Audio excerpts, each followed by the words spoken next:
23, en la cuarta semana, día 23 de las enseñanzas bíblicas. Ya estamos un poquito más allá de la mitad, así que estamos avanzando. Dios nos ha dado fuerza hasta el día de hoy para estar enseñando la palabra. Aun cuando mi salud y mi garganta se ha visto un poco, aunque no se nota, pero sí, está un poquito afectada, pero damos gracias al Señor que Dios nos da la fuerza para seguir hacia adelante.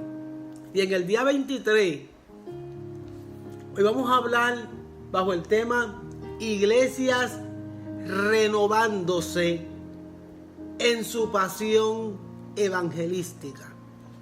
Iglesias renovándose en su pasión evangelística. Y de antemano les digo que la enseñanza de hoy tiene unos temas, o dentro de la enseñanza de hoy tiene unos temas que voy a tener que agarrar otro día para en algunas áreas de lo que vamos a enseñar yo poder profundizar más y con más detalle explicar la palabra del Señor y darles referencias bíblicas. Y les voy a señalar cuándo, pero lo estoy diciendo así, hermano. Miren, el tiempo que yo me tomo en enseñar con mucho cuidado es porque la mayoría de la audiencia lo necesita así. Necesitan estar seguros, necesitan aprender, y tengo una gran audiencia de personas que ni siquiera se congregan en una iglesia y están recibiendo la palabra del Señor y están aprendiendo. Entonces yo quiero que aprendan bien los conceptos bíblicos y lo que estamos enseñando. Y aún hay muchos cristianos viejos que me escuchan, que ahora es que están aprendiendo cosas que supone que hubiesen sabido desde hace tiempo. Esa es la realidad. Entonces me estoy tomando el tiempo y lo hago con cariño, con amor, y lo quiero hacer así porque necesitamos aprender la palabra de Dios como es, como está. Y hablando de renovándose en la pasión evangelística, dentro de este tema, aun cuando va dirigido al evangelismo, pues vamos a ver temas y conceptos que tenemos que reevaluar en nuestras vidas y en nuestras mentes y en nuestros corazones, y pedirle a Dios que las renueve de igual manera. Y quisiera el primer verso bíblico que vamos a leer está en Hechos capítulo 8, versículo 3. Hechos capítulo 8, versículo 3. Pero antes de entrar a Hechos 8:3 y leer específicamente el versículo, quiero explicar qué estaba ocurriendo en ese momento para que puedan entender el verso bíblico. Los primeros creyentes, entiéndase que después que Jesús resucitó y ascendió al cielo, Él dijo: no los dejaré huérfanos, no los dejaré solos, voy a enviar al Consolador, al Espíritu Santo, que estará con vosotros todos los días hasta el fin de los tiempos. El Espíritu Santo siempre ha estado con nosotros porque el Espíritu Santo es Dios. Y es imposible que el Espíritu Santo no esté con nosotros porque Dios está en todos lugares a la misma vez, por cuanto Él es Dios. Está en todos lugares a la misma vez, por cuanto Él es Dios. Es la tercera persona de la Trinidad y está en todo lugar a la misma vez. Pero su función en el Antiguo Testamento, esto lo vamos a ver en otro estudio que les voy a dar más adelante, ese es uno de los puntos. Su función en el Antiguo Testamento era diferente. En el Antiguo Testamento, y cuando digo del Antiguo Testamento para que podamos entenderlo mejor, antes de que Cristo resucitara y ascendiera al Padre, el Espíritu funcionaba empoderando o trayéndole la palabra a diferentes personas escogidas para que fuese transmitida. Pero necesariamente no moraba directamente en esas personas. Ahora, después que Cristo ascendió al cielo, Él dijo: voy a darle el Espíritu Santo que estará con vosotros todos los días hasta el fin de los tiempos. Y después le dijo a esos primeros creyentes váyanse al aposento alto a esperar la manifestación. No que llegue, porque siempre he estado, pero para que se entienda la manifestación. De ahí en adelante va a comenzar el ministerio del Espíritu Santo a funcionar de otra manera. ¿Ve? Entonces, los primeros creyentes, los que nosotros llamamos los creyentes de la iglesia primitiva, los primeros creyentes, eran perseguidos. Y eran perseguidos por los mismos judíos. Y entre esos perseguidores estaba quien hoy en día conocemos como el apóstol Pablo. Pablo, judío, pero era de los fariseos, una rama de los judíos que velaban por el cumplimiento de las leyes judías y del antiguo pacto como estaba establecido. Entonces los judíos comenzaron a perseguir a los creyentes de la misma manera que llevaron al mismo Jesús a la cruz. Ellos seguían en su agenda de perseguir a los creyentes que estaban en Jerusalén. ¿Ve? Entonces, ¿qué hicieron esos creyentes que estaban en Jerusalén, que eran perseguidos por los judíos? Entre ellos Saulo, quien conocemos como el apóstol Pablo ahora. Ellos comenzaron a buscar refugio en otras ciudades y ellos se fueron específicamente a Judea y a Samaria. ¿Está bien? Eran perseguidos en Jerusalén y se fueron buscando refugio en Judea y en Samaria. Entonces, Hechos capítulo 8, versículo 3, es el versículo que vamos a leer para que usted vea que lo que yo estoy diciendo es la confirmación. Y dice: en el nombre del Padre, del Hijo y de su Santo Espíritu. Amén. Y Saulo, ¿ves? Saulo, quien hoy en día es el apóstol Pablo, su nombre fue cambiado. Otro día les explico por qué le cambiaron el nombre. Y Saulo asolaba la iglesia y entrando casa por casa arrastraban a hombres y a mujeres y los entregaba en la cárcel. Fíjate como el apóstol, Saulo en ese entonces, con un grupo grandísimo de otros judíos, perseguían a la iglesia, a los creyentes, a los primeros creyentes. Y dice en la Biblia que iban casa por casa y los arrastraban, hombres y mujeres, y los entregaban en la cárcel. Entonces, ¿qué ocurre con esta persecución? Que conforme los creyentes se fueron disparciendo, se fueron esparciendo, es la palabra correcta, conforme se fueron esparciendo alrededor de la región, saliendo de Jerusalén, ¿ves? Samaria, Judea y otras regiones más que la Biblia no menciona, estos creyentes, aún siendo perseguidos y esparcidos, continuaban con la pasión por el evangelio, y se iban a refugiar a Judea y se iban a refugiar a Samaria, huyendo de la persecución, pero igual donde iban compartían el evangelio del Señor Jesucristo. Para que me entiendan, eso es algo normal, digo, no lo del evangelio, pero el hecho de compartir lo que uno cree es algo que debe ser normal en todos los seres humanos. Esa es la razón por la cual las personas que han emigrado de diferentes países a esta nación, cuando llegaron a esta nación, no se olvidaron de su cultura. No, su cultura viene con ellos. ¿Está bien? excepto algunos mal agradecidos, pero la mayoría vienen con su cultura.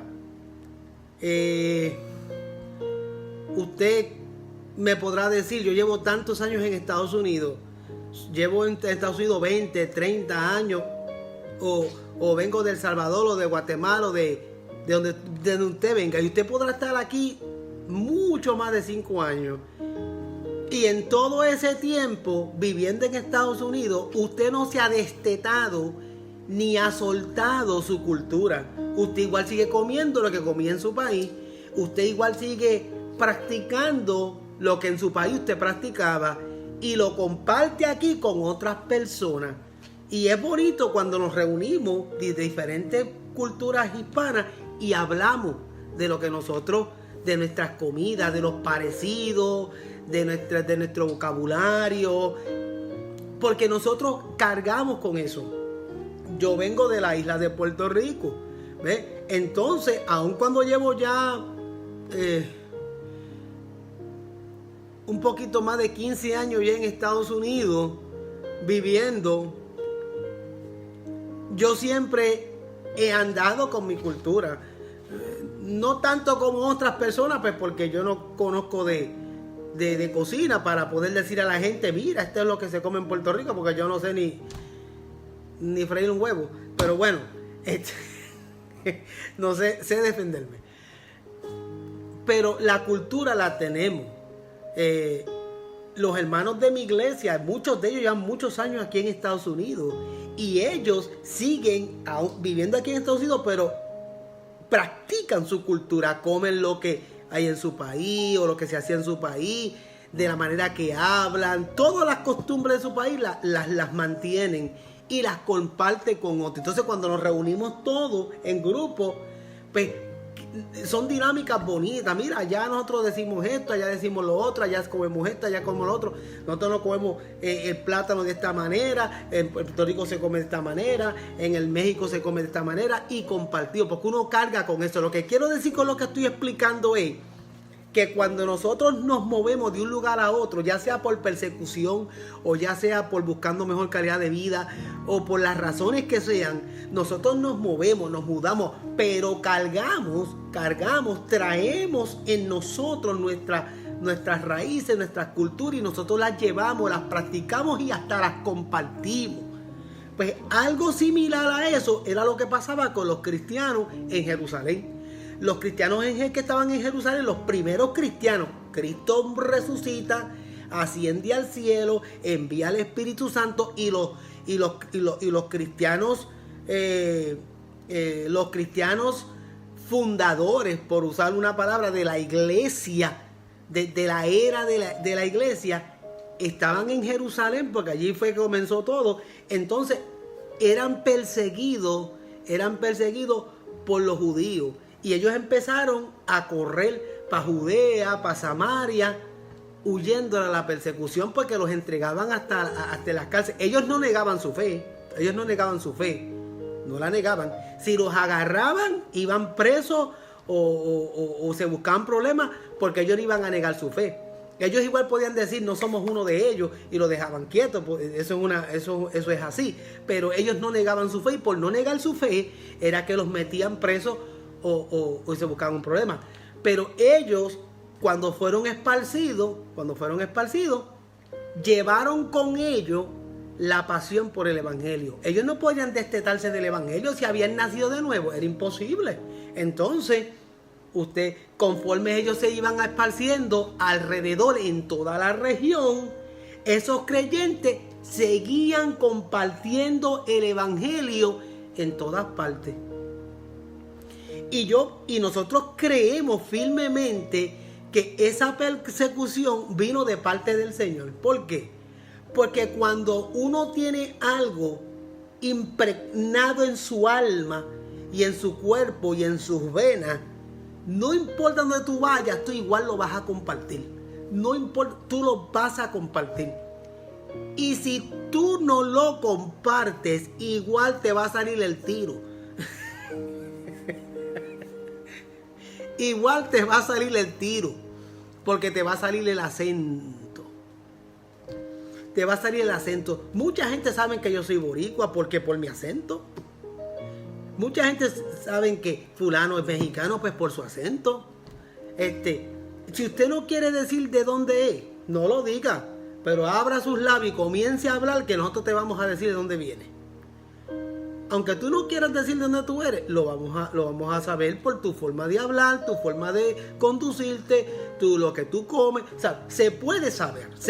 Tú tienes que esconderlo demasiado de mucho para uno no darse cuenta que realmente, incluso cuando hay un hispano nacido y criado aquí, con sus raíces en Estados Unidos, aún así exhibe y muestra cultura parte de la cultura de su background porque la recibe de su gente.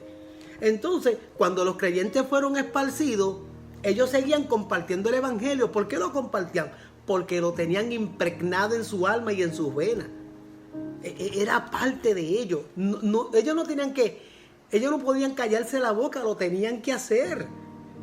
Esa es la razón por la cual nosotros estamos enseñando que tenemos que, cuando nacemos de nuevo, ser llenos del Espíritu Santo y ser empoderados por el poder del Espíritu Santo, porque una vez el evangelio se hace realidad en tu vida, no importa para dónde tú te vayas, tú siempre vas a compartir el evangelio.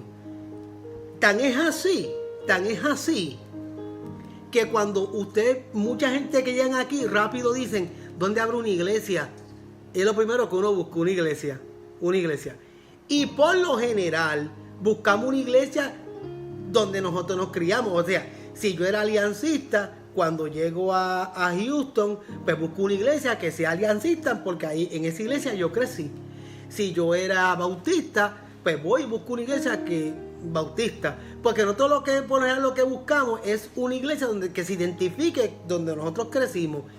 No hay problema con eso.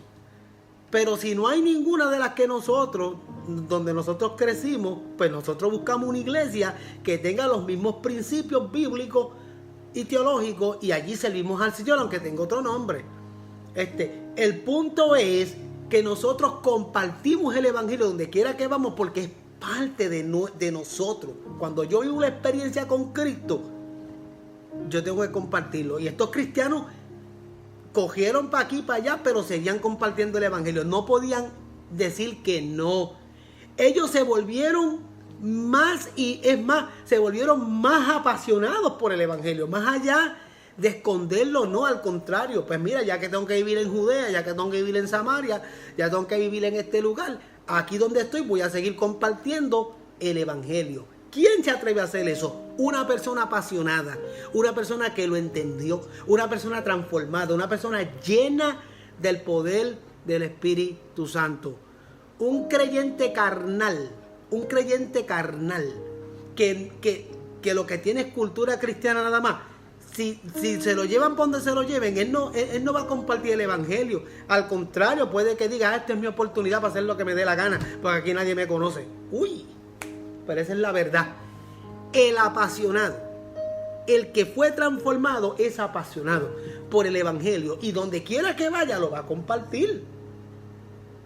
Y entonces lo interesante de ser apasionado por el evangelio es que el resultado de ser apasionado por el evangelio es que Dios afirma ese apasionamiento, esforzando ese ministerio con señales, milagros y maravillas. Déjame volver a refrasearlo otra vez. Cuando tú compartes el evangelio con pasión, y el Señor ve en ti esa pasión por predicar el evangelio de Jesucristo, nuestro Señor Jesucristo afirma esos esfuerzos tuyos. ¿Cómo? Con señales, con milagros y con maravillas. Esa es la razón por la cual hay iglesias que se mantienen firmes, en su labor de predicar, enseñar, evangelizar y seguir hacia adelante. Se mantienen firmes, sólidas. ¿Por qué? Porque son gente apasionada por el evangelio, y el Señor respalda el esfuerzo con señales, milagros y maravillas. Tú quieres que Dios respalde tu ministerio. Tú quieres que Dios respalde tu iglesia. Tú quieres que Dios respalde tu vida evangélica. Sea apasionado con las cosas del Señor y Dios va a bendecir ese apasionamiento con señales, milagros y maravillas. Lo voy a poner de manera individual para que me entiendan mejor. Muchos dicen, oye, pero esta hermana o este hermano, mira cómo Dios lo usa. ¿Cómo es posible que esta hermana o este hermano Dios lo use tanto? Me gustaría que Dios me use como usa a esa hermana o Dios me use como usa a ese hermano. ¿Por qué Dios los está usando? ¿Por qué Dios los está apoyando? ¿Y por qué Dios los está respaldando? Porque han mostrado pasión por el evangelio. Cuando tú amas al Señor con todas las fuerzas de tu alma y amas el evangelio, tú lo vas a predicar y lo vas a compartir de una manera que el Señor te va a respaldar. Ustedes dicen, oye, pero es que esta hermana ora y ocurren cosas. Este pastor ora y el Señor se glorifica. Y tú puedes ver cómo el Señor respalda el ministerio y las iglesias que tienen pasión por el evangelio. Yo no estoy hablando de cantidad. Yo no estoy hablando de eso, yo estoy hablando de pasión por el evangelio. Eso nada tiene que ver con cantidades, ni con buildings, ni edificios, nada de eso. Tiene que ver con compartir el evangelio del Señor. Entonces, hay iglesias que simplemente son iglesias, simplemente son organizaciones, es la palabra correcta. Simplemente son estructuras. Y se ha convertido en un club social. Mira, aquí está el templo, yo no sé qué, un templo grandísimo y va mucha gente, pero básicamente es un club social. ¿Por qué? Porque no hay pasión por el evangelismo, no hay pasión por el evangelio. ¿Y cómo también usted sabe eso? Porque usted lo ve en los frutos.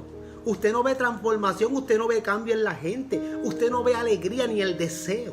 Simplemente es costumbre. Ay, voy a ir hoy porque ya gente que tiene ya la costumbre de ir domingo tras domingo como una costumbre, como para ponchar con Dios, como para decir, tengo que cumplir con mi cultura, pero no tienen pasión. Les voy a dar un ejemplo de alguien que no es evangélico, pero que lo que él creía lo defendía con pasión. En un trabajo que una vez yo estaba, no voy a decir ni dónde, ni nada de eso, pero sí voy a decir el hecho. En un trabajo que yo estaba,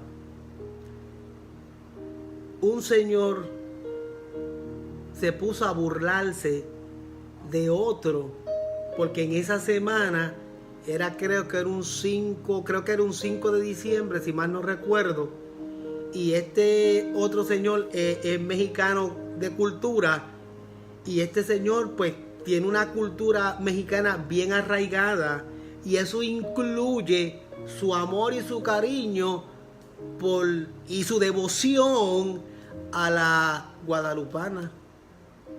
Y otra persona empezó prácticamente a burlarse de él. Y este señor de creencias profundas y firmes guadalupanas sacó una navaja, mi hermano, y yo me asusté. Le dijo, no te metas con mi virgencita, o hasta aquí tú llegas. ¡Wow! Yo me quedé atónito, cuadrado de A6. Yo dije, Dios mío, gracias a Dios se resolvió, no pasó a mayores. Ese no es el caso. El punto es hasta dónde él estuvo dispuesto a defender lo que él creía y su cultura. Mírese, figúrese usted. Y eso es una pérdida de tiempo, porque ya eso es entrar en temas teológicos, pero nosotros sabemos que eso es algo completamente errado. Pero fíjate, lo que quiero que ustedes vean y capten el retrato de cómo él estuvo dispuesto a defender lo que creía. Mira los radicales que vienen del Medio Oriente, que de hecho hay 7 países, vamos a evitar los nombres ahora, que tienen prohibido venir a los Estados Unidos, no por lo del COVID, sino porque son países de creencias radicales en contra del cristianismo y en contra del capitalismo. Y muchos de esta gente no pueden venir aquí. ¿Por qué? Por órdenes ejecutivas del gobierno. Lamentablemente, No sé si ya se firmó, pero si ya formar una orden ejecutiva en estos días en contra de eso. A favor de que ellos ya puedan volver a entrar a este país. Eso sería terrible.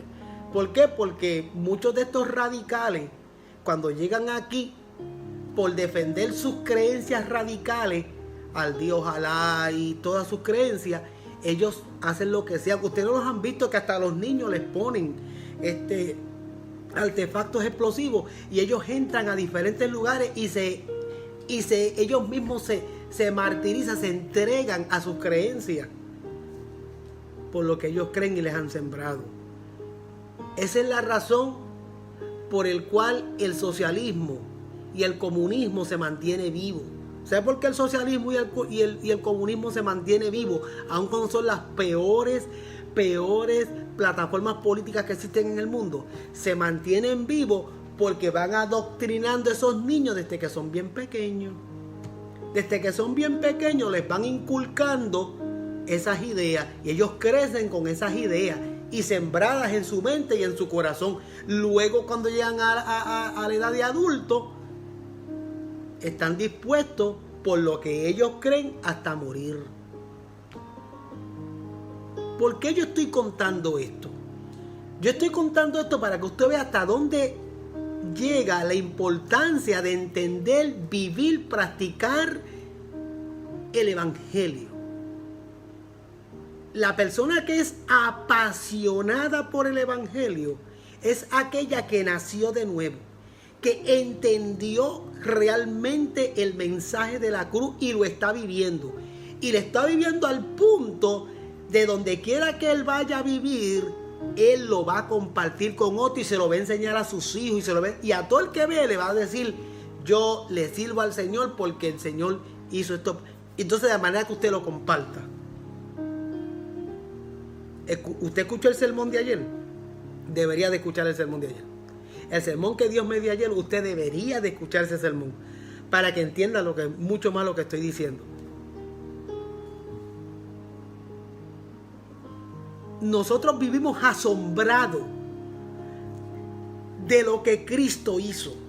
Estamos tan asombrados y tan maravillosos de lo que Cristo hizo por nosotros. Y lo vivimos de tal manera que por eso es que nosotros compartimos el evangelio con denuedo, con libertad y sin miedo. Y lo hacemos. ¿Me entiende? No simplemente nosotros nos vamos al domingo al templo porque es costumbre religiosa. No. Yo voy el domingo al templo a adorar al Señor porque eso es lo que dice la Biblia y yo voy en obediencia a adorarlo, a glorificarlo, a edificarme y a llenarme para seguir compartiendo el evangelio. Y cuando yo hago eso, el Señor afirma y recompensa nuestros esfuerzos. ¿Con qué? Con señales, milagros y maravillas. Por eso es que cuando fulano ora por mí, por eso es que cuando sutano ora por mí, por eso es que yo le prefiero pedirle consejo a fulano de tal, por eso es que me gusta escuchar al pastor tal ministrar, porque se le nota que predica con pasión y vive lo que está predicando. ¿Y cómo el Señor respalda lo que el pastor está predicando y enseñando? Con señales, milagros y maravillas. Por eso hay creyentes, instituciones cristianas eclesiásticas prósperas y bendecidas y firmes. Porque el Señor respalda nuestros esfuerzos con señales, milagros y maravillas. Entonces los cristianos que eran perseguidos en Jerusalén, en Judea y en Samaria, seguían compartiendo el evangelio porque era parte de su ser, era parte de ellos. Se convirtió en su ADN. Entonces, como consecuencia de eso, en Samaria, específicamente en la ciudad de Samaria, surgió un avivamiento. Y en ese avivamiento en Samaria Ya Jesús había ministrado. Cuando Jesús estaba ministrando en la tierra, Jesús con sus discípulos visitó Samaria y ministró en Samaria. No me acuerdo dónde lo dice, pero hay un verso bíblico que dice: yo sembré, Apolo regó, por el crecimiento lo del Señor. ¿Ve? ¿Qué significa eso? Jesús y sus discípulos visitaron a Samaria. Y ahora, cuando llegan estos primeros cristianos perseguidos a vivir a Samaria, ellos consiguieron compartiendo el evangelio de Jesucristo. Y como ya Jesús había sembrado la semilla, ¿cuál fue la consecuencia? ¡Bum! Un avivamiento. Un avivamiento significa un despertar.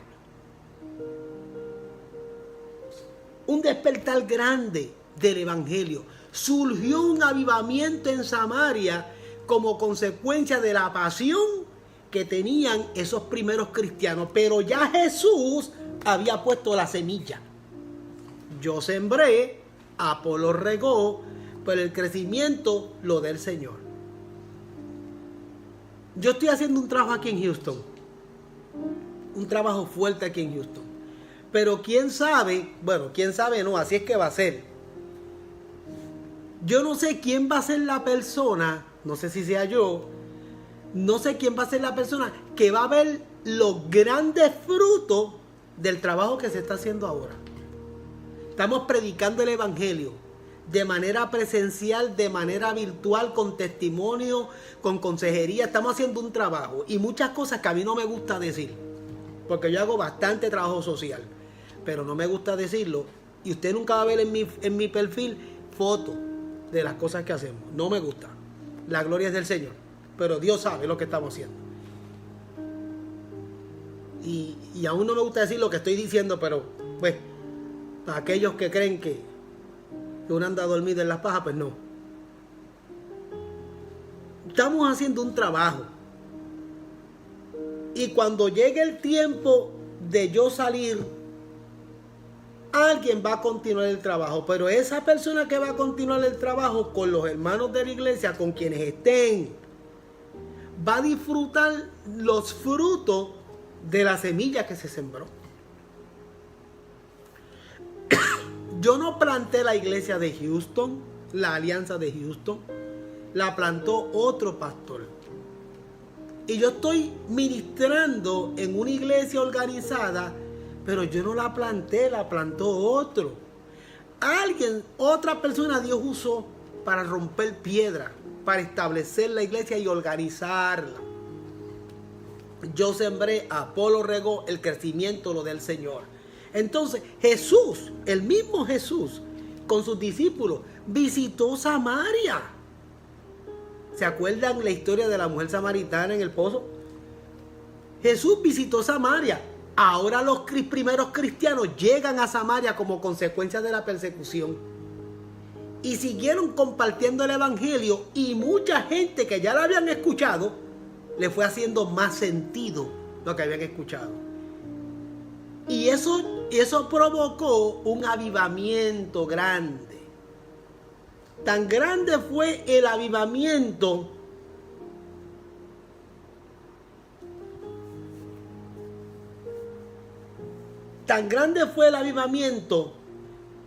que los discípulos que se habían quedado en Jerusalén,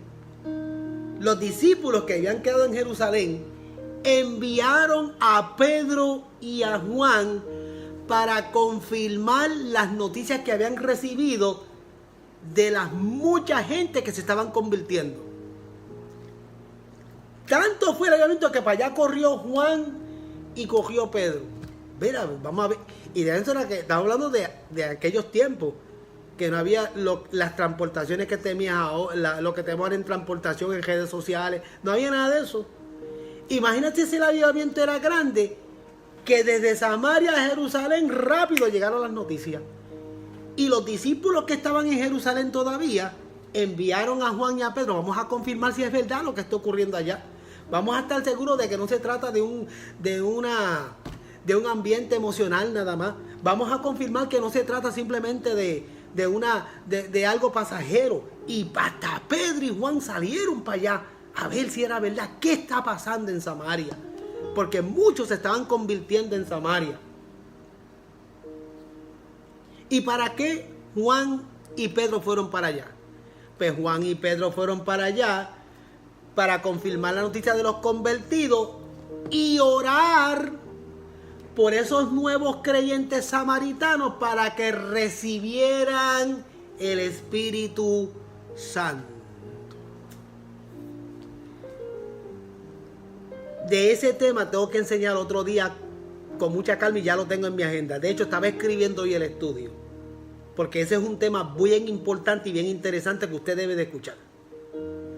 Pedro y Juan fueron a confirmar las noticias de los convertidos y a orar por esos nuevos creyentes samaritanos para que reciban el Espíritu Santo. Y eso es un punto bien profundo ahí.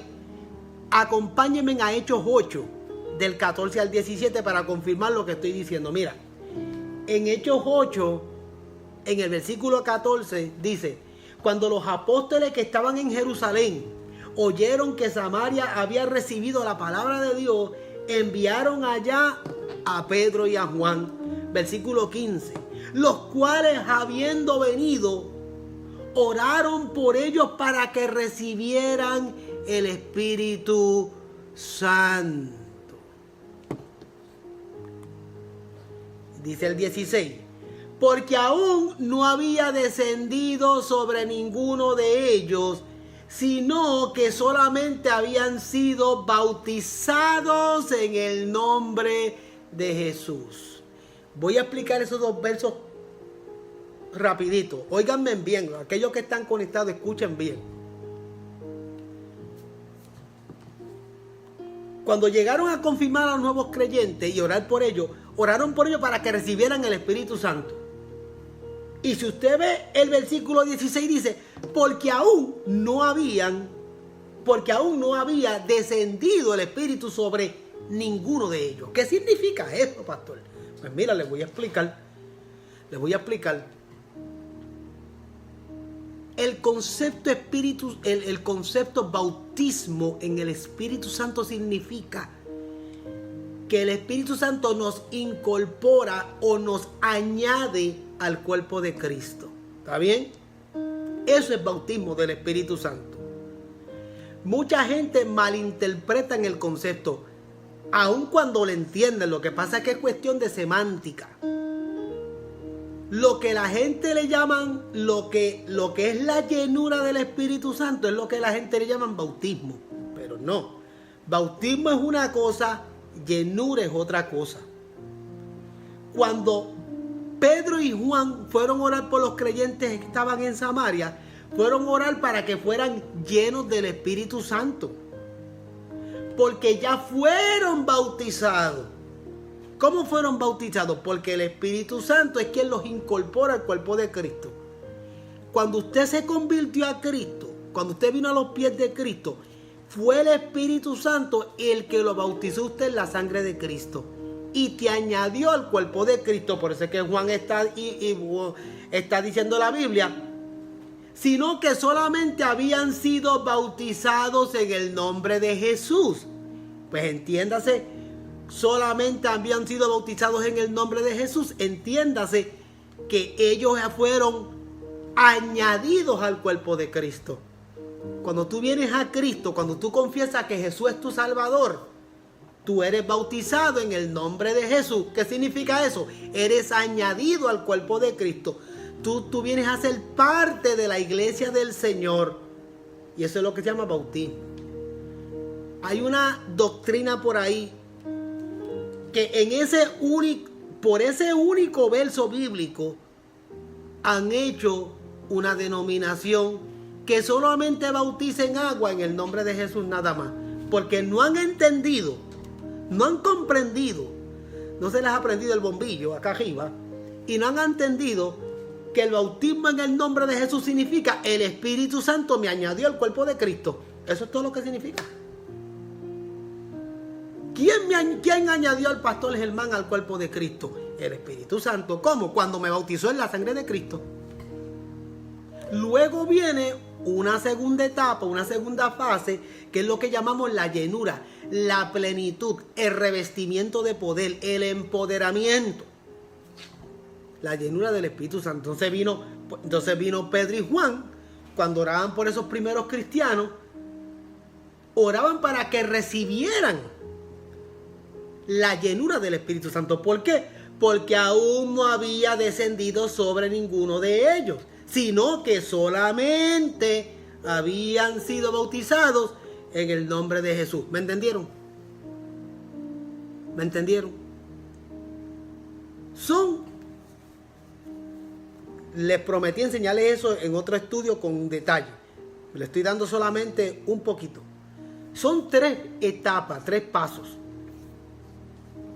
Tú confiesas a Jesús y el Espíritu Santo te añade al cuerpo de Cristo.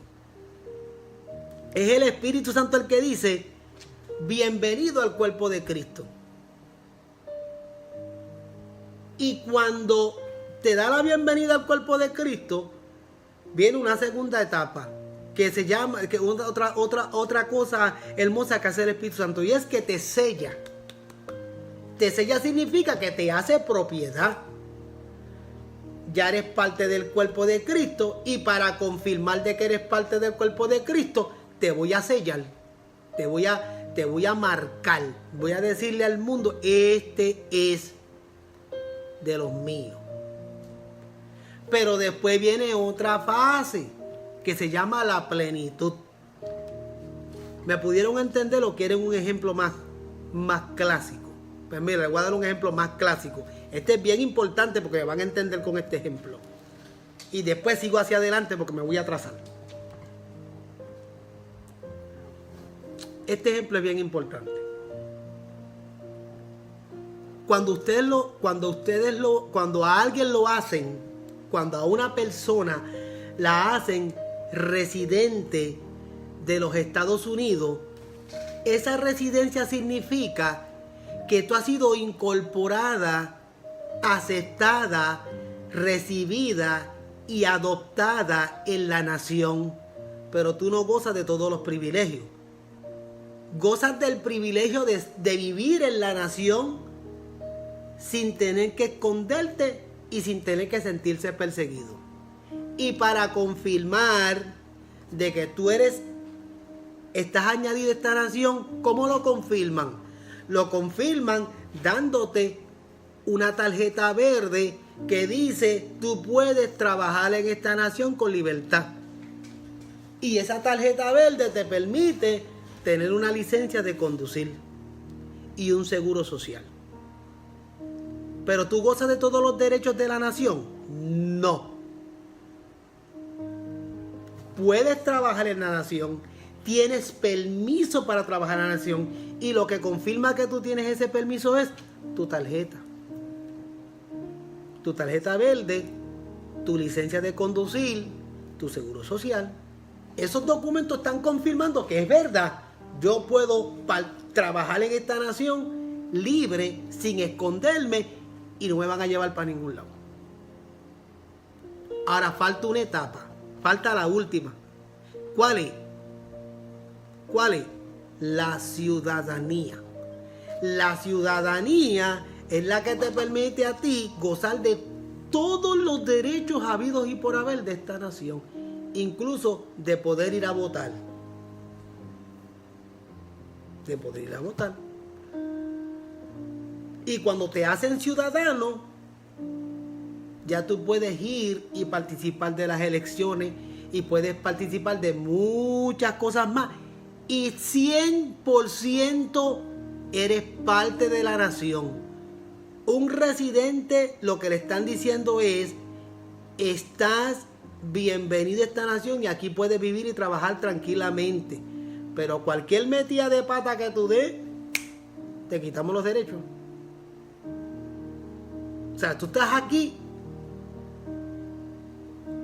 con libertad, pero pórtate bien. Porque en el momento que ellos les dé la gana, pues te quitan el derecho. Porque tú eres simplemente un invitado. Un invitado. Pero cuando tienes ciudadanía, ya tú tienes todos los derechos. Tú eres parte de la nación. Como si hubieses nacido en ella. Eso es lo que significa sello, bautismo y llenura. Cuando tú vienes a Cristo, el Espíritu Santo te añade al cuerpo de Cristo. Y la confirmación de que tú eres parte del cuerpo de Cristo, ¿cuál es? El sello del Espíritu Santo.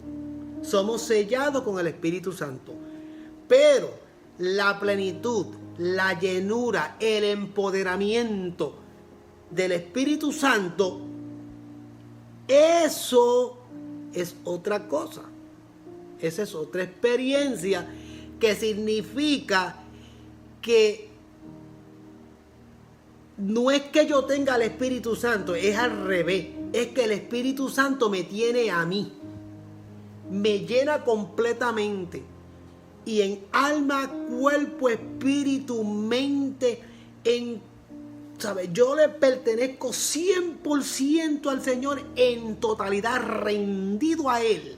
Alma, cuerpo y espíritu, mente, corazón, pasión, deseo, voluntad, todo.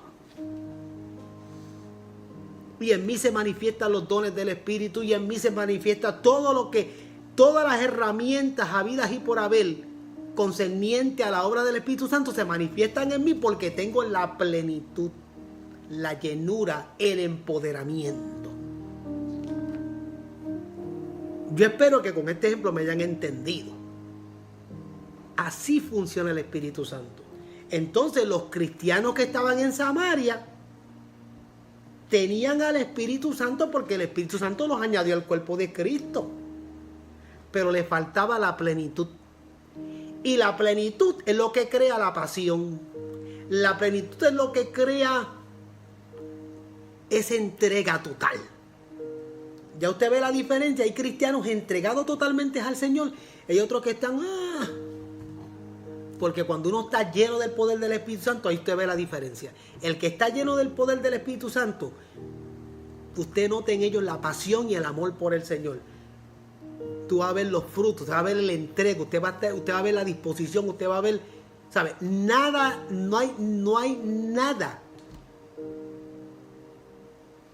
que los amedrente, que les quite la pasión, que les quite el amor, que les quite el gozo, que les quite el deseo, porque están llenos del Espíritu Santo. Entonces los discípulos Juan y Pedro fueron a confirmar los convertidos y a orar por ellos para que recibieran esa plenitud.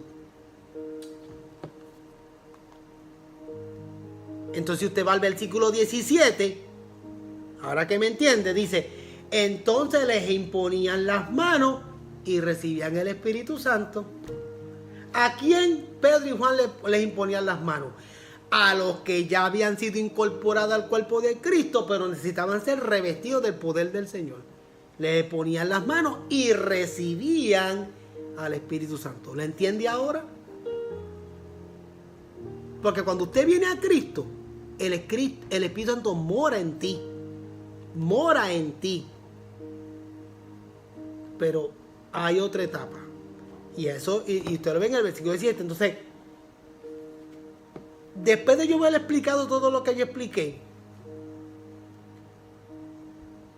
nosotros reflexionando sobre lo que está pasando ahora mismo en Estados Unidos con lo del COVID-19, y en adición a eso, con las tensiones raciales que hay aquí, y en adición a eso, con el avivamiento que hay de esta ideología de género, con las tensiones que hay aquí por el avivamiento que hay de los grupos feministas, con el avivamiento que hay de los movimientos LGBTQ y no sé cuántas letras más irán a añadir, con esos avivamientos tan grandes que están ocurriendo aquí en Estados Unidos, ¿qué está pasando?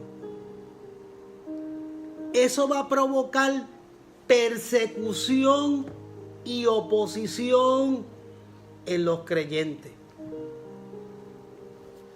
Voy a repetir.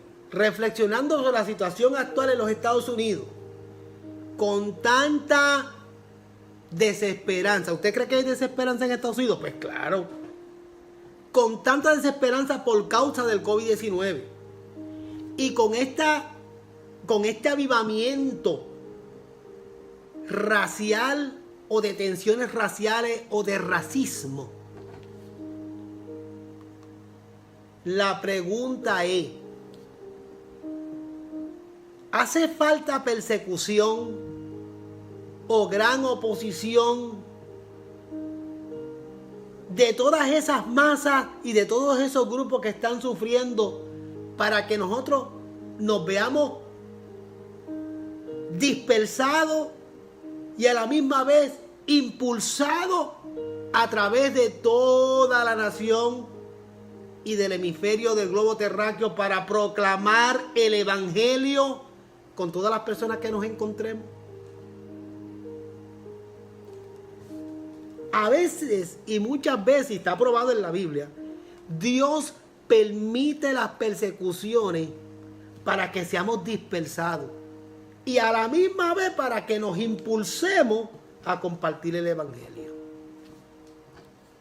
Entonces, con todo lo que estamos viviendo, eso es lo que puede que esté pasando. Tal vez Dios permite o está permitiendo un tiempo de persecución y sufrimiento.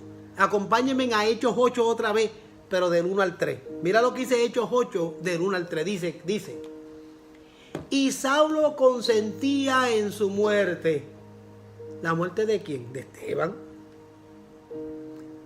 En aquel día hubo gran persecución contra la iglesia que estaba en Jerusalén, y todos fueron esparcidos por las tierras de Judea y de Samaria, salvo los apóstoles, los discípulos. Ellos fueron los únicos que no se movieron de Jerusalén. Versículo 2.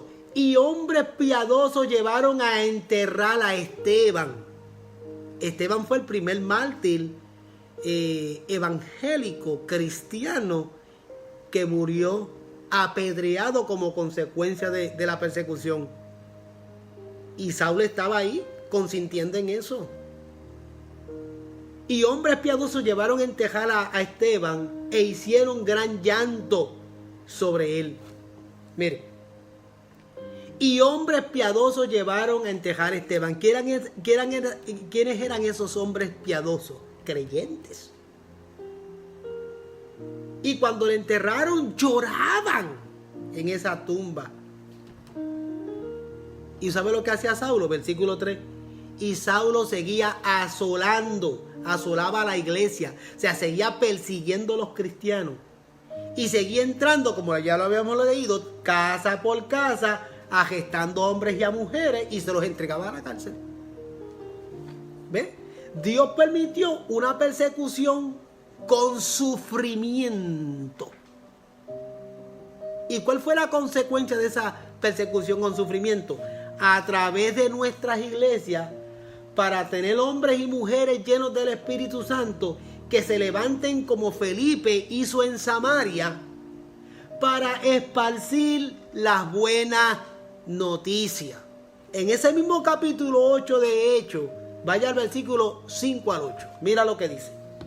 Entonces Felipe, descendiendo a la ciudad de Samaria, les predicaba a Cristo. Y la gente unánime escuchaba atentamente las cosas que decía Felipe, y oyendo y viviendo las señales que hacía. Y versículo 7.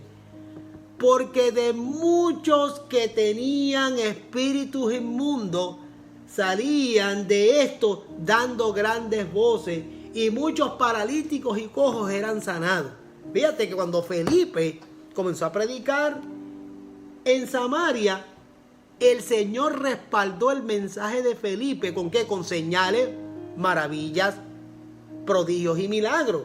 Mira, dice la Biblia en el versículo 7 que muchas personas endemoniadas, con espíritus inmundos, mira, eran libertados. Y gente que eran paralíticos y cojos eran sanados. Y el versículo 8, así que había gran gozo Y eso produce gozo en aquella ciudad. ¿Sabe?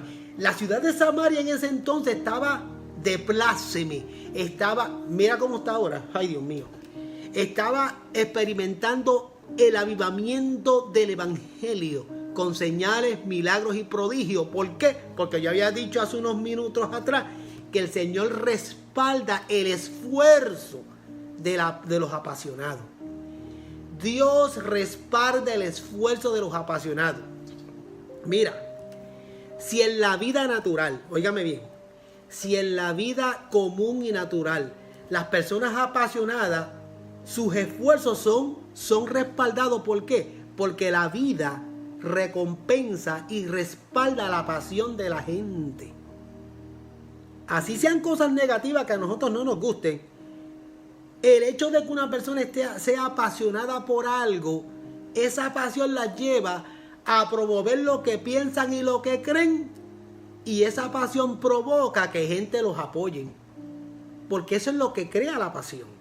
La pasión por algo crea que la gente crean en ti. Uy, me sonó bien romántico.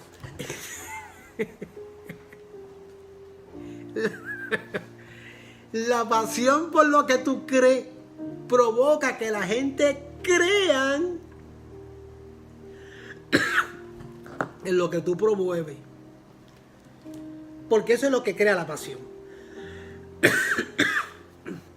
Si eso ocurre en la vida natural, imagínate en la vida espiritual.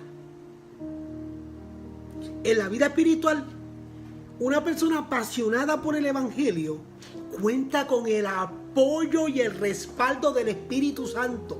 Por eso que dice la Biblia que el Señor recompensa, premia el esfuerzo de los que están apasionados por el evangelio. ¿Y cómo lo recompensa? Pues con señales, maravillas, milagros, prodigios, que al final del día, esos milagros, esas maravillas, esos prodigios son avivamientos de almas convertidas. Sí van a haber gente sanada, sí van a haber gente libertada, sí van a ser gente completamente restaurada. Pero por encima de esos maravillosos milagros, el milagro más grande es las almas convertidas. Y ahí tú puedes ver en esos versículos que yo acabo de leer y acabo de confirmar lo que yo estoy diciendo. Me falta un punto más antes de entrar a los 3 puntos de oración. Las divisiones de iglesia no son persecución. Muchos dicen, esa división en esa iglesia trae como consecuencia de que hayan más iglesia y más evangelio. No, señor. Eso es mentira. Eso no es verdad. Eso no es verdad. Eso no puede ser cierto. Las persecuciones que usted ve en la iglesia eran como consecuencia de la predicación del evangelio. Y esos cristianos eran perseguidos. Y como ellos no negaban su fe, los encarcelaban y hasta los mataban. Pero los que lograron escapar para Judea y para Samaria y para otras regiones, que ellos continuaron haciendo, ellos continuaron predicando el evangelio. Ahora, no confundan eso con las divisiones de iglesia, porque muchos vienen y están diciendo, esta iglesia fue dividida porque vivió una gran persecución. No, eso no es cierto. Si una iglesia fue dividida por chisme y bochinche, eso no es persecución. Eso es chisme y bochinche y una vergüenza. Y una vergüenza. Y usted dice que hay 2 iglesias establecidas, la original y el grupo de los que se dividieron. Eso es un mal testimonio, eso es una poca. ¿Y sabe qué? Esa iglesia dividida aparentemente es próspera, pero realmente no lo es. Es una iglesia pobre, desventurada, inclenque, floja, sin buena enseñanza bíblica y sin buena teología. ¿Por qué? porque fue producto de una división barata. Cuando una iglesia se divide por chisme y bochinche, no le digan a eso persecución. Eso no es persecución, eso es chisme, eso es bochinche. Las verdaderas persecuciones son cuando es por pasión del evangelio. Del evangelio. Del evangelio. Tan sencillo como eso. Los primeros cristianos eran perseguidos por predicar el santo evangelio del Señor. Y yo podré ser perseguido por predicar el evangelio del Señor, por defender los principios bíblicos y la moral cristiana y los valores de la familia cristiana. Y yo voy a ser perseguido por eso y he sido perseguido por eso. Hay muchos pastores, y yo no tanto, hay muchos que están pasando mucho más. Por mencionarles algunos, el pastor Will Graham, el pastor Juan Vaz de España. Estos pastores de España están siendo perseguidos en España, pero horriblemente. En España ahora mismo hay un avivamiento muy grande de las comunidades izquierdistas, de las comunidades feministas, de las comunidades de ideología de género y de las comunidades de la LGBTT. Y como estos pastores predican en contra de esas aberraciones, están siendo perseguidos. Les han cancelado sus cuentas de Twitter, de Instagram, de Facebook. Han tenido que abrir otros canales bajo otros nombres para poder seguir predicando el evangelio, porque les han cancelado sus cuentas. ¿Por qué? Porque cuando alguien se queja mucho y cuando diferentes personas se quejan mucho de una persona sobre lo que está enseñando y predicando o transmitiendo, les cancelan sus cuentas. Tan sencillo como eso. Por eso fue que al presidente Trump le cancelaron su cuenta de Twitter y todas las demás. ¿Por qué? Pues porque millones y millones de quejas de los opositores a esas plataformas provocaron que le cancelaran su cuenta, porque para los efectos comprobaron, más allá de toda duda razonable, de que él estaba incitando al pueblo, aun cuando yo entiendo que no es verdad. Pero eso es lo que provoca, ¿me entiendes? La gente está en su derecho de reportar. Hay personas que me han dejado mensajes bien feos en el chat, en muchas de las publicaciones que yo pongo, con respeto a la mayoría, pero hay algunos que sin respeto. Y yo no voy a discutir con ellos, porque cada cual tiene su libre derecho de expresarse, ¿me entiendes? Cuando tú predicas el evangelio de Jesucristo, como dice la Biblia, con denuedo, y defiendes la fe y contiendes por la fe, tú vas a ser perseguido. Tú vas a ser perseguido. Pero el que la defiende, no el que está jugando el juego al diablo. Porque hay muchos por ahí que predican el evangelio, pero son, según ellos, tan y tan cristocéntricos para que nadie se ofenda, ¿no? Cuando usted predique el evangelio como está escrito en la Biblia, con denuedo y sin temor, usted va a ser perseguido. Tan sencillo como eso. Tan sencillo como eso. Hay personas que reclaman predicar tan cristocéntricamente hablando, que si se enteran que alguien se ofendió por algo que él dijo, cambian la tónica del mensaje. Usted no puede cambiar la tónica del mensaje. Cristo salva aquí y en la Conchinchina. Cristo salva y sana aquí y donde sea. El mensaje tiene que ser el mismo. Hay un cielo que ganar, una gloria que ganar, para que me entiendan, y un infierno que evitar. La Biblia dice claramente que el Cordero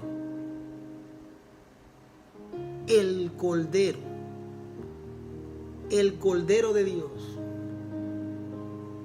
perdonó el pecado. Y eso hay que predicarlo. He aquí el Cordero de Dios que quita el pecado del mundo. Y cuando uno predica el evangelio y uno menciona el pecado del mundo, muchos no van a estar de acuerdo contigo. ¿Y qué tú vas a hacer? Si tú eres una persona apasionada por el evangelio, aunque te persigan, tú vas a seguir predicando. Y si tú logras escapar, donde quiera que tú vayas a refugiarte, igual vas a seguir predicando el evangelio. Y si te agarran, como muchos cristianos en el Medio Oriente los han agarrado, ellos no niegan su fe y los decapitan. Recientemente está pasando. No, ya es tiempo de que no viva ciego. En el Medio Oriente, en muchos lugares los están decapitando. ¿Usted se cree que en China no los meten presos? Los meten presos. Es prohibido predicar el evangelio en China. Prohibido. Y allí hay cristianos que se reúnen a predicar el evangelio. Underground.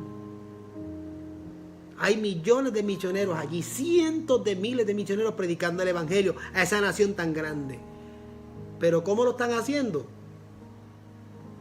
A escondida. Si los agarran, como son personas apasionadas, ellos sin ningún temor dicen: es verdad, yo soy creyente. Y enfrenta las consecuencias. Ya sea cárcel, con su vida. ¿Por qué? Porque son apasionados. Fueron transformados por el poder de Dios. Pero una división de iglesia por chisme, eso no es persecución, eso es poca vergüenza. Porque hay personas en la iglesia que quieren ser pastores a la fuerza. Les gustó el pararse en el púlpito y frente a las cámaras del Face, del YouTube, y proyectarse.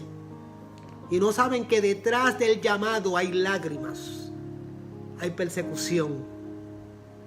Es una vida apasionada y entregada. Pero ellos lo que ven es simplemente la pantalla. Y quieren a la fuerza ser pastor. ¿Sabes cuántas iglesias por ahí hay de personas que ni llamado tienen, pero a la fuerza quieren montar más que para proyectarse? ¿Sabe lo que se llama eso? Vanagloria de la vida. Y eso es un peligro, porque siempre terminan mal. Siempre terminan mal. Cuando usted vea que grupos evangélicos se dividen y se rompen por dimes y diretes, eso no es persecución. Eso no es persecución. Eso es chisme. Persecución puede ser si con honestidad tú defiendes los valores de la palabra del Señor. Si el pastor de la iglesia del púlpito dice: de ahora en adelante, y dicen una aberración en contra de la sana doctrina, y usted la defiende y lo persiguen, eso es persecución. Y hay iglesias que se han dividido por persecución. Pero ¿cómo usted nota que es persecución? Cuando defienden la sana doctrina del evangelio. El día que un pastor diga frente a la iglesia: de ahora en adelante no se va a predicar de acuerdo a lo que dice la Biblia, es de acuerdo a lo que digo yo, usted tiene que defender los principios bíblicos.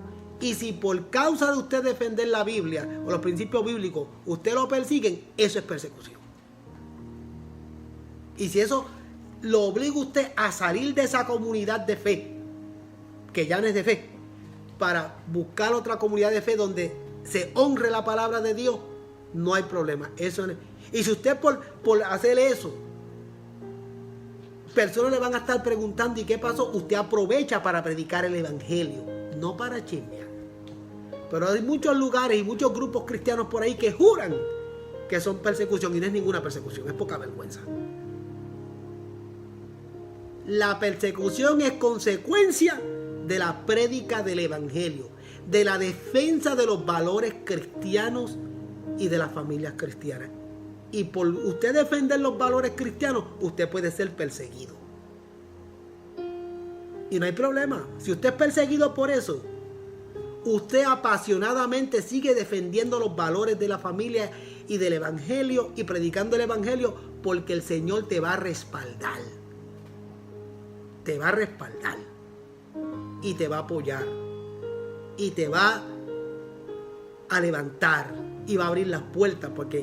Y muchas veces el Señor permite esas persecuciones para que el evangelio santo sea esparcido. Porque muchas veces estamos muy cómodos en las bancas y se nos olvidó que hay otra gente que necesitan el evangelio del Señor. Pero yo lo que estoy diciendo esto es para que no confundan una cosa con la otra. La persecución en la iglesia y aún dentro de la iglesia o de los grupos evangélicos por causa de la defensa de la sana doctrina del evangelio de Jesucristo es persecución. Pero que aquel me miró mal, que aquel no me miró, que no me gustó como me habló, que no me gustó. Esos son estupideces. Esos son tonterías. Y si usted que me está oyendo y me estás viendo, tú fuiste causante de una situación como esa, tienes que arrepentirte. Y tienes que pedirle perdón al Señor. Y tienes que arreglar las cosas. Y arreglar esos conflictos. ¿Recuerda la enseñanza que di de arreglar conflictos que estén pendientes? Porque si tú no arreglas esos conflictos, te vas a buscar un lío con el Señor. Tan sencillo como eso. Si usted salió de mi iglesia por conflicto, usted tiene que arreglarlo. Usted tiene que arreglarlo. Lo tiene que arreglar porque te vas a buscar un problema con el Señor. Y serio. Y serio. Las cosas del Señor son santas. Y el Señor viene a buscar una iglesia santa y de un corazón puro. De un corazón puro. ¿Qué dice la Biblia? ¿Quién subirá al monte de Jehová? Los limpios de mano y puros de corazón. Los 3 puntos de oración. El primero. Para que cada iglesia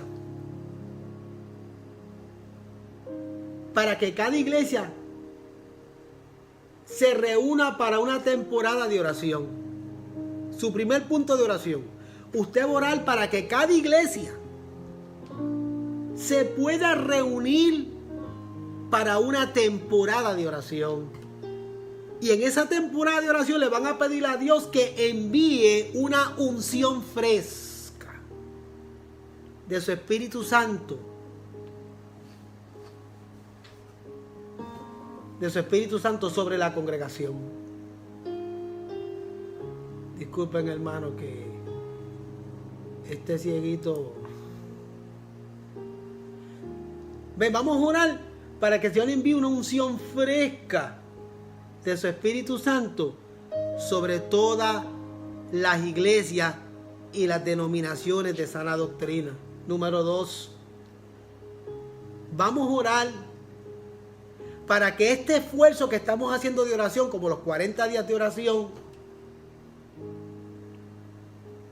para que este esfuerzo de oración resulte en un gran número de personas dispuestas a compartir con sus testimonios del poder transformador de Dios con cada persona que ellos conozcan. Su primer punto de oración, vuelvo y repito, vamos a orar para que en todas las iglesias haya un tiempo de oración, una temporada de oración como la que estamos teniendo ahora mismo en estos 40 días. Pero en estos 40 días y en esta semana vamos a estar pidiendo a Dios que derrame una unción fresca para que seamos renovados, como es el tema de hoy, por el Espíritu Santo. Y número 2, vamos a pedirle al Señor que este esfuerzo de oración que estamos teniendo resulte que mucha gente se quieran levantar a compartir el evangelio contando sus testimonios del poder transformador del Señor. Hay un hermano en mi iglesia que me tiene que estar viendo ahora mismo, que se llama Roberto Chacón, que le gusta compartir testimonio. De cada rato me dice: pastor, ¿puedo dar un testimonio hoy? Pastor, ¿puedo decir un testimonio hoy? Yo, que dale, decirlo. Pues eso es lo que tenemos que hacer. No simplemente en el templo con el micrófono, sino con las personas que tú conozcas y que te encuentres. Compárteles el testimonio del poder transformador del Señor. Y número 3.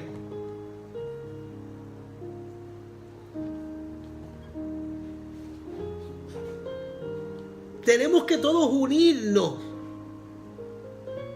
en oración para que Dios renueve nuestra pasión evangelística, para alcanzar a todos los perdidos en nuestra propia familia, comunidades y lugares de trabajo. ¿Se van a unir conmigo en oración por esto? En esta última petición vamos a pedirle al Señor que renueve la pasión. Que esa pasión que yo tenía, que perdí, y si no la tengo, que la tenga, que renueve mi pasión por predicar el Evangelio y alcanzar a los perdidos, empezando por los de mi familia, luego mis comunidades y también los lugares míos de trabajo. ¿Por qué no te comprometes? Muchos lo están haciendo. Este domingo voy a hacer todo lo posible por llevar a un compañero o a una persona de mi comunidad a la iglesia. Mínimo. Asegúrate de que por lo menos se conecte a escuchar el Evangelio por internet. Pero invítalo, mira, ve conmigo a la casa del Señor, allí hay mucha seguridad, vas a estar seguro, vas a estar bien. Y si no hay manera de que usted lo convenza, por lo menos convéncelo y dile, mira, a las 3 de la tarde el pastor va a predicar un sermón, o a las 8:30 de la noche el pastor le está dando una enseñanza bíblica que te va a edificar tu vida y te va a bendecir tu vida. Y comparte el Evangelio. Invita a alguien. Pídele al Señor por eso. Porque queda poco tiempo. El Señor ya viene por su iglesia. Y se va a levantar una gran persecución contra la iglesia del Señor. No una persecución de divisiones baratas, ni de diferencias de cómo se manejan las cosas. No, persecución por la predicación de la sana doctrina. Va a llegar el día, me perdonen que yo enfatice en esto, pero va a llegar el día que usted va a tener que tomar decisiones serias. A mí ya me han preguntado directamente en mi cara mucha gente, y tengo que decirle, ¿le duela o no le duela? La verdad. Pastor, porque me lo dicen indirectamente. Pastor, ¿qué usted piensa de esto? Y yo tengo que armarme de valor y decirle, esto es lo que yo pienso porque esto es lo que dice la Biblia. Que eso provoca persecución, que eso provoca enemistades, que eso provoca... Sí. Pero llega el momento que hay que hacerlo. Pastor, ¿qué dice la Biblia de los borrachos? ¿Qué dice la Biblia de los adúlteros? ¿Qué dice la Biblia de los fornicarios? ¿Qué dice la Biblia? Y yo tengo que responder con toda honestidad. Así eso me cueste, hermanos. Así me cueste, seguidores. Así me cueste lo que me cueste. Hay que decir la verdad. ¿Qué yo pienso? Pues yo pienso esto. ¿Por qué? Porque la Biblia dice esto y esto. Y probárselo. Y decirle. ¿Sabes por qué muchas veces te preguntan? Para perseguirte. Porque hay tanta gente por ahí tonta, oyendo tanta bobería. Cuidado. Va a llegar el momento de persecución. Y va a llegar el momento donde tú vas a tener que decidir. Va a llegar el día que te van a preguntar de frente. Y tú tienes que contestar de frente, con amor y con cariño, pero con autoridad. Esto es lo que dice la palabra del Señor. Que eso puede provocar persecución en ti, la posibilidad es bien alta. Pero no tengas miedo, porque el Señor recompensa el esfuerzo de los apasionados.